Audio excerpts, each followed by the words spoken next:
Bună, dragii mei, bine ați venit la previziunile pentru energia lunii octombrie. Acestea se aplică pentru toți cei care au ascendentul, soarele și luna în Gemeni. Încep în prima parte cu tranzitele astrologice și apoi vedem ce ne spun cărțile de oracol, cele de tarot, dar și talismanele. Este o perioadă foarte benefică, susținută energetic, pentru a începe lucruri noi. Apoi, din data de 6 octombrie, Mercur își schimbă semnul, intră în Scorpion, activează pentru voi casa a 6-a, practic tot ceea ce are legătură cu rutina.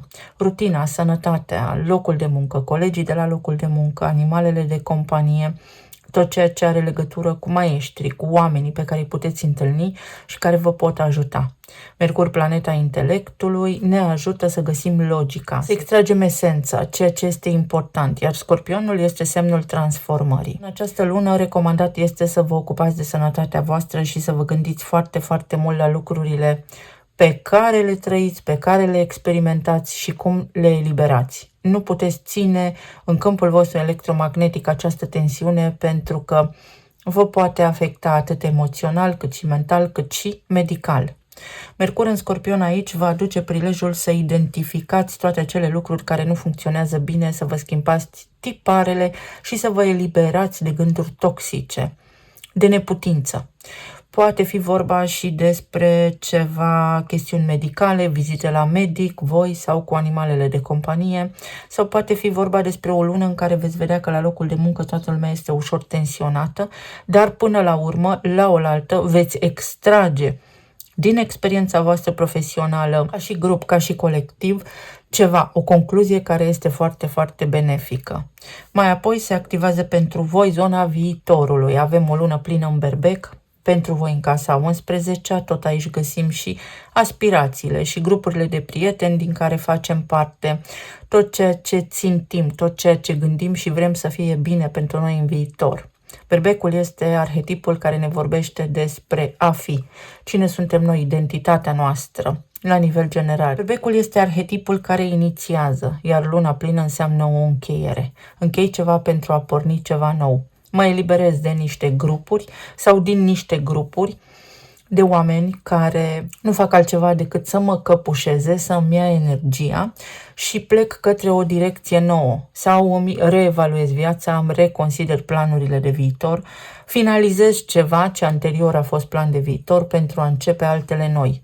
Este foarte important de asemenea pentru voi să fiți foarte vigilenți în ceea ce privește relația cu ai voștri copii acum, sau să vă maturizați sub o formă sau alta, să puneți în echilibru viața profesională, tot ceea ce faceți la locul de muncă, dar și să aduceți prezent în viața voastră bucuria, să identificați bucuria vieții, pentru a crea un echilibru, pentru că altminteri puneți toată energia în locul de muncă, în activitatea voastră profesională sau în ceea ce faceți voi zilnic, care poate fi pentru voi sau pentru ceilalți, și vă dezechilibrați. Este un final de capitol pe care îl încheiați cu bine, satisfăcuți, poate unii dintre voi mulțumiți, sau o posibilitate de remediere. Se schimbă ceva, puteți transforma ceva în bine pe parcursul acestei luni. Venus intră în balanță, activează casa copiilor, activează casa iubirii, casa bucuriei vieții, creativitatea, pe semne că dacă poate până acum erați foarte obosiți, începând cu această lună, începe să vă sclipească cumva zona creativității, să deveniți mai inventivi, să găsiți inspirație sau poate fi vorba despre echilibru în relația cu ai voștri copii, așa cum am spus. De asemenea, este și o lună foarte bună să vă maturizați, să păstrați bucuria vieții, dar să începeți să faceți și niște lucruri reale, concrete, care vă pot ajuta în viitor.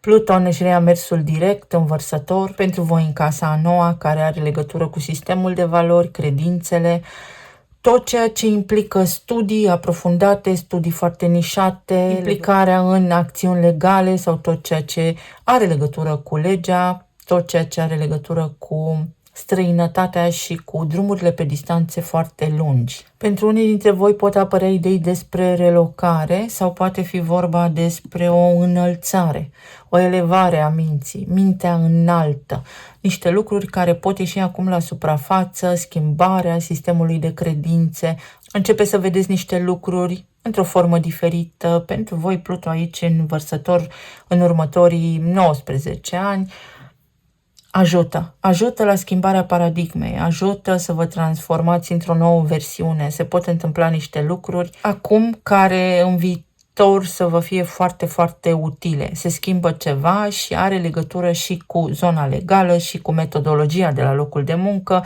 și cu implicarea voastră în viața de familie.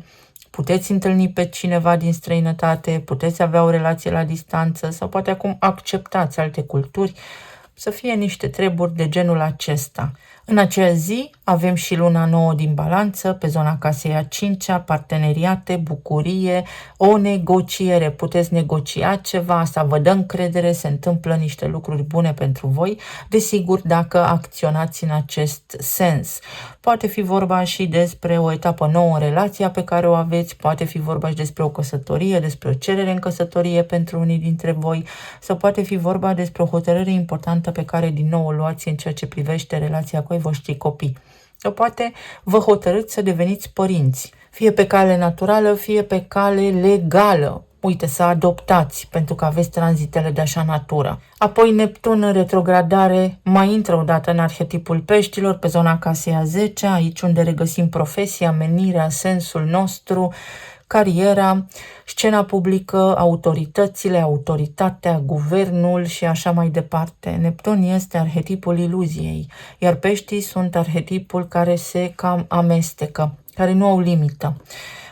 Asta înseamnă workaholic. Sunt căsătorit cu locul meu de muncă pentru foarte mulți dintre voi sau aici dau eu toată energia, aici pun eu foarte mult preț pe ceea ce se întâmplă, de aici mă las definit. Însă, pentru că veți avea luna plină în Berbec pe zona casei a 11-a, trebuie să faceți un pas înainte. Neptun și Saturn se vor regăsi pentru următorii ani în casa 11-a, în Berbec. Este timpul să vă reorganizați, să vă regândiți planurile de viitor. Cine vrei să fii, către ce vrei să te îndrepți, care ți este sensul, care ți este menirea, în funcție de gândurile pe care le ai și de lucrurile în care crezi acum. Te ajută Mercur din Scorpion, te va ajuta când intră și în Săgetător spre sfârșitul lunii să prioritizezi ceea ce contează cu adevărat pentru tine. Se poate schimba și ceva pe zona de carieră. Aici să fiți foarte atenți pentru că s-ar putea să fiți obosiți, să nu știți exact de unde și cum să apucați lucrurile, să nu știți cum să aranjați practic energia sau treburile pe care le aveți de făcut pe parcursul acestei luni. Vă recomand cu drag mai multă odihnă. Soarele intră în Scorpion pe zona casei a 6-a, acolo unde am menționat anterior rutina. Practic îl va întâlni energetic, cel puțin o perioadă pe Mercur. Asta înseamnă mai multă logică, fac lucrurile cu sens, mă ocup de sănătatea mea. Scorpionul are legătură pe zona medicală cu tot ceea ce ține de aparatul reproducător și cu colonul, cu tot ceea ce ține de mister în zona medicală. Poate aveți anumite stări, poate aveți anumite trăiri și nu știți de unde vin. Puteți face niște investigații medicale sau puteți acum să vă eliberați de stres. Pentru că voi, Gemeni, în general, sunteți un arhetip mai agitat. Mercur parcurge mult mai repede ca celelalte planete întreg zodiacul și treceți așa de la o stare la alta. Soarele în Scorpion aici vă poate facilita întâlnirea cu niște oameni foarte importanți, cu niște oameni care vă pot ghida pentru viitor, pentru a vă face niște planuri de viitor foarte solide.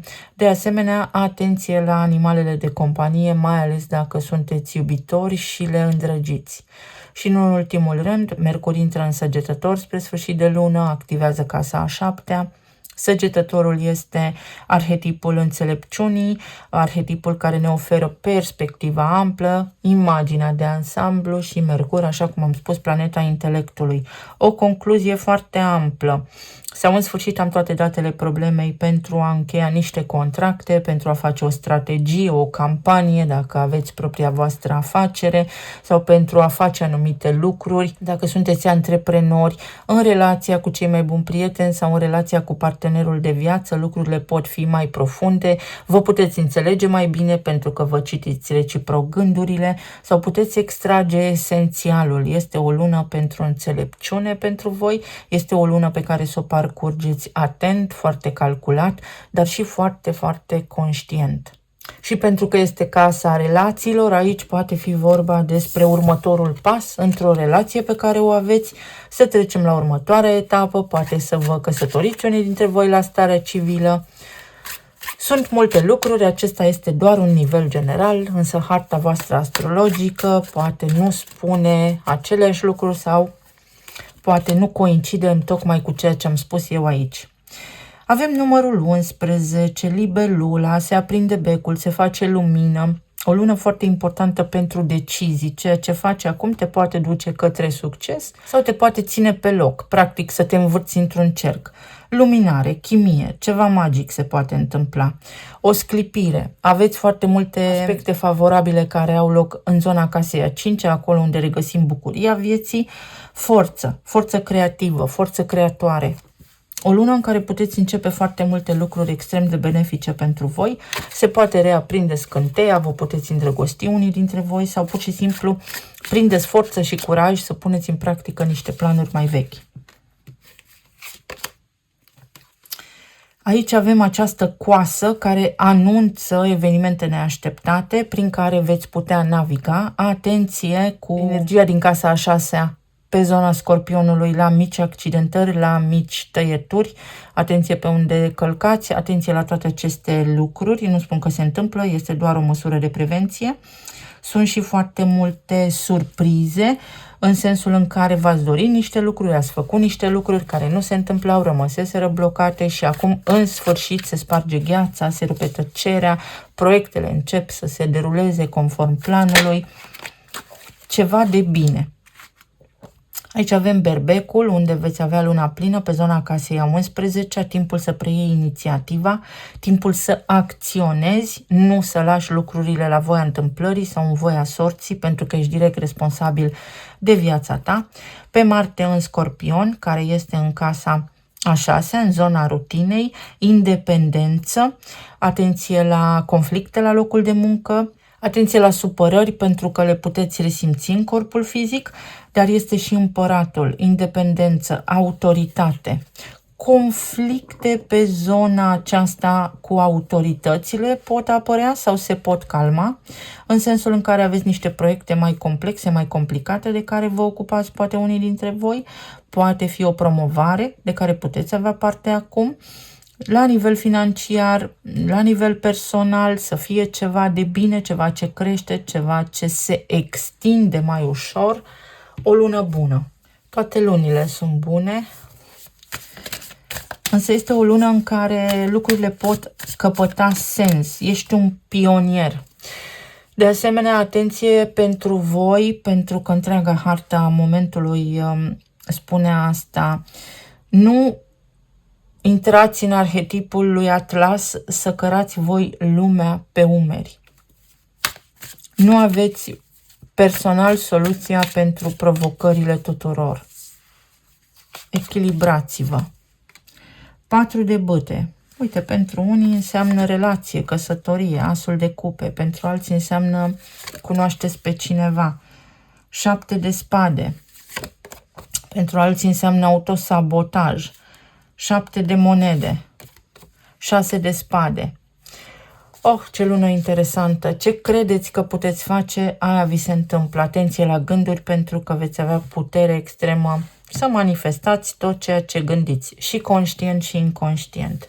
Pentru unii dintre voi se lămuresc niște situații destul de complexe, de complicate în relația actuală pe care o aveți, prin răbdare, prin înțelepciune sau prin simplul fapt că acum preluați inițiativa, că acum vă descurcați, că acum vă implicați, lucrurile se calmează. Poate partenerii voștri de viață au nevoie de ajutor din partea voastră sau poate voi primiți ajutor de la partenerii voștri de viață care dintr-o dată se implică și vă preiau din responsabilitatea voastră zilnică, astfel încât voi să vă reglați sistemul nervos și să fiți mai liniștiți.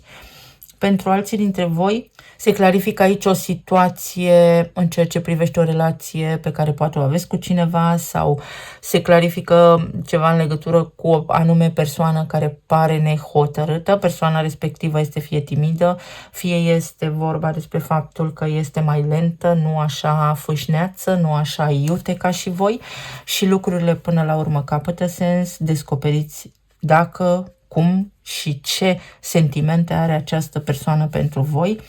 Potențialul este unul grozav de bun, este unul de reciprocitate. Pentru alții dintre voi este o celebrare, se lămurește o situație care v-a întristat, scăpați de niște griji. Acesta este arhetipul vostru al gemenilor.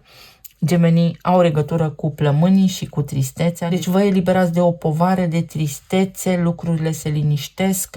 Practic, soluția sau concluzia la care ajungeți în această lună este că puteți face față, că vă puteți descurca cu ceea ce se întâmplă, dacă nu chiar să aveți așa un sentiment de bucurie că ce a fost mai rău a trecut.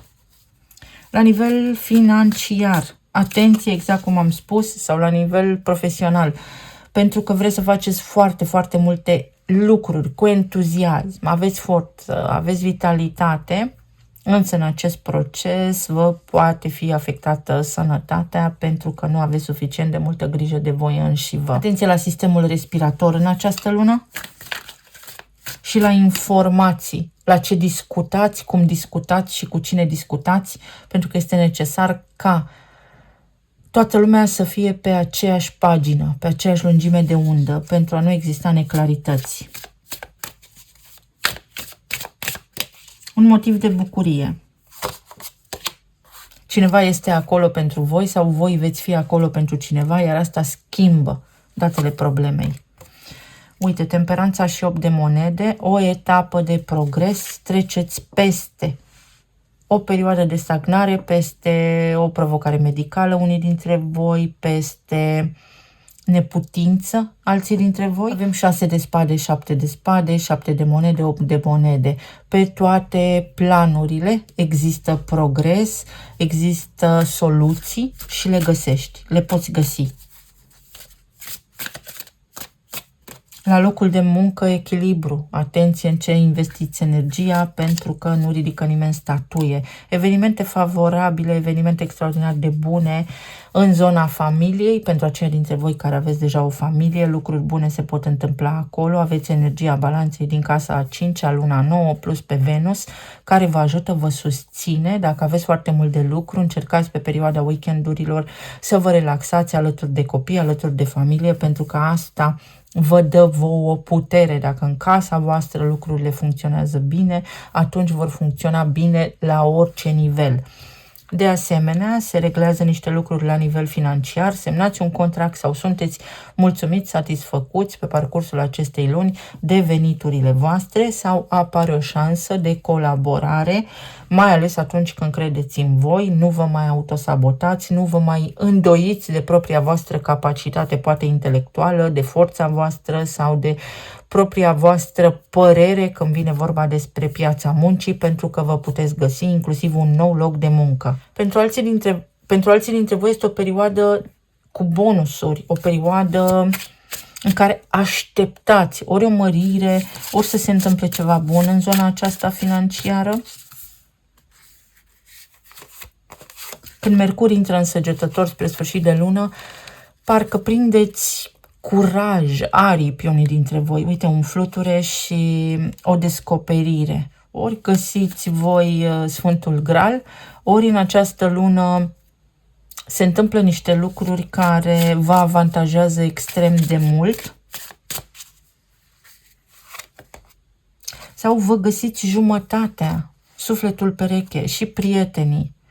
Iar pentru alții dintre voi poate cunoașteți un grup de oameni, ajungeți să fiți în prezența unor oameni înțelepți, puternici, potenți financiar, care vă ajută, vă susțin, pentru că începând cu luna octombrie va fi foarte, foarte important să ne descoperim familia de suflete, tribul de suflete, pentru a putea face față noi direcții în care ne îndreptăm.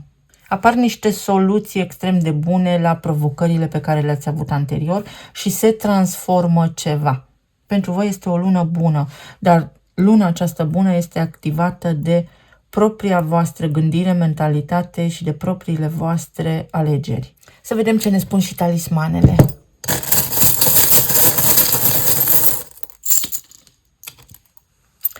Uite, atenție la sănătate, la digestie, la alimentație. Foarte, foarte important microbiomul. ajutor să găsești răspunsurile, soluții acolo unde altcineva nu le vede. Karma. Karma are legătură în acest moment cu Saturn, are legătură cu Neptun, dar are legătură și cu Jupiter.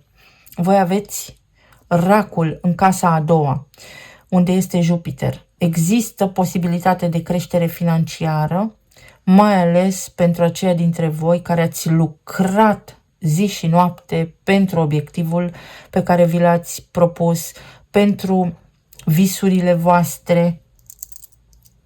Atracție. Pentru unii dintre voi să știți că poate începe o frumoasă poveste de iubire. Din nou, atenție la sănătate, la sănătatea voastră sau a cuiva drag vouă. Uite, se echilibrează, se stabilizează ceva la nivel de sănătate. Atenție la gânduri, pentru că s-ar putea unii dintre voi să uitați detalii, informații sau atenție, nu vă grăbiți. Uite, animalele de companie aici, pentru că le-am menționat. Cu încredere înainte, asta simt să vă spun.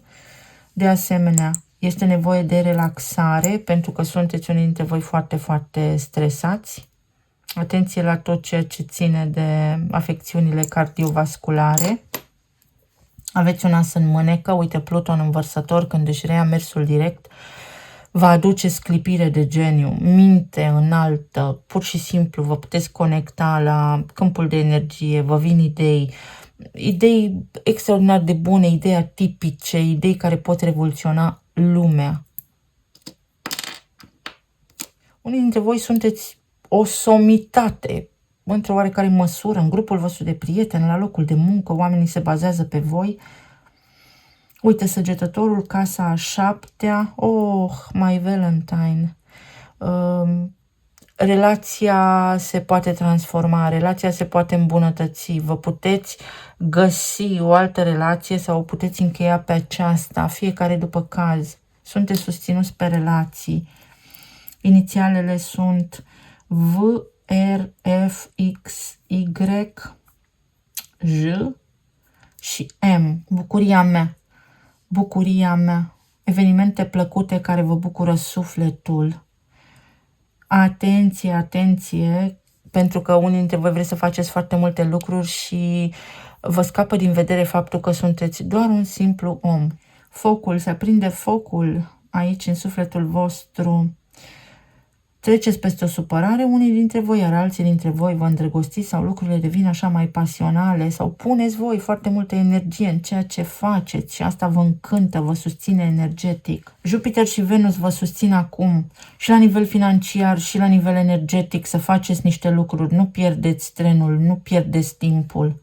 Acesta este momentul. Momentul să schimbați ce vă doriți, dar inclusiv lumea, prin informație. Alții dintre voi ori mergeți la evenimente, ori se căsătorește cineva din familia voastră, ori voi, ori pur și simplu aveți încredere că sunteți în locul potrivit, exact lângă oamenii potriviți. Din nou, atenție la locul de muncă, este singurul, să spunem așa, avertisment pe care l-aș lăsa aici. Să nu vă grăbiți din dorința de a realiza foarte multe lucruri, pentru că vă pot scăpa din vedere niște detalii foarte importante. O lună și cu foarte multă bucurie, cu glume bune. O lună cu distracție pentru unii dintre voi. Și încă o dată această idee că vreți să faceți foarte multe. Mai mult decât trebuie, să treceți peste limitele voastre de om, să fiți un superom. Puteți fi un superom, dar la nivel energetic, însă energia vă poate fi slăbită din cauza că la nivel de plan fizic vă ocupați de foarte multe lucruri și uitați să vă bucurați de viață.